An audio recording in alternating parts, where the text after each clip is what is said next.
To chapter 30 of The Good Earth.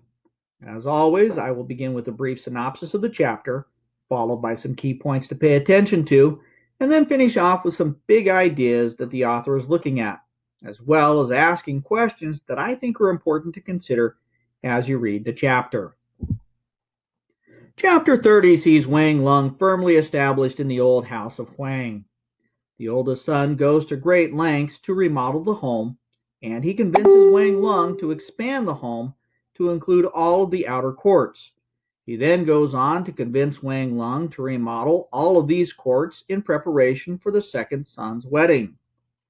The second son is far less interested in spending money on these things, and he thinks that it is a waste of money, and these two quarrel.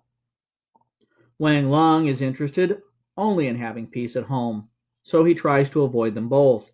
Eventually, he makes the decision to put the oldest son in charge of making all of the decisions, but he puts the second son in charge of all of the finances so that they have to work together. This arrangement seems to please all sides because Wang Lung has peace, the second son can see what is spent and control wasteful spending, and the oldest son doesn't have to go to Wang Lung to get permission when he wants to do anything. The chapter ends with the death of Wang Lung's uncle, who is buried with family honors. His uncle's wife is then moved into the great house and given quarters and a slave of her own where she can live in peace. Pay attention to the developing relationship between Wang Lung's sons. One of the ideas that the author is exploring is the idea of legacies and what we do with them. Wang Lung didn't have much of a start in life, but through luck and hard work, he is now able to leave a legacy to his sons. His sons have a different legacy and different attitudes towards it. Notice that Wang Lung is now solely focused on finding peace. Why is that? Finally, pay attention to how the family grows in this chapter. Notice that Wang Lung now has many grandchildren, and that these children have slaves to take care of them.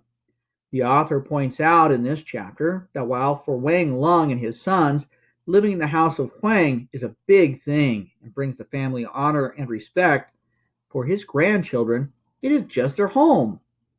How are their expectations about life different from the expectations that Wang Lung or even his sons had when they were young? One of the major themes of this chapter is the idea of change and growth over time. Wang Lung's family grows in predictable ways as children are born and slaves acquired. Wang Lung reflects that 5 years is not a long time, except when a person is very young or very old. Why is that? One possible reason is that not a lot changes in the middle years, but things are constantly changing, especially for the young. Another theme in this chapter is the balance between keeping up appearances and keeping stable finances. Here, this divide is personified in the characters of Wang Lung's two oldest sons. The oldest son is more interested in looking rich, and the second son is more interested in being rich. Which is more important to you, and why? Which do you think is more important to your culture, and why do you think that is?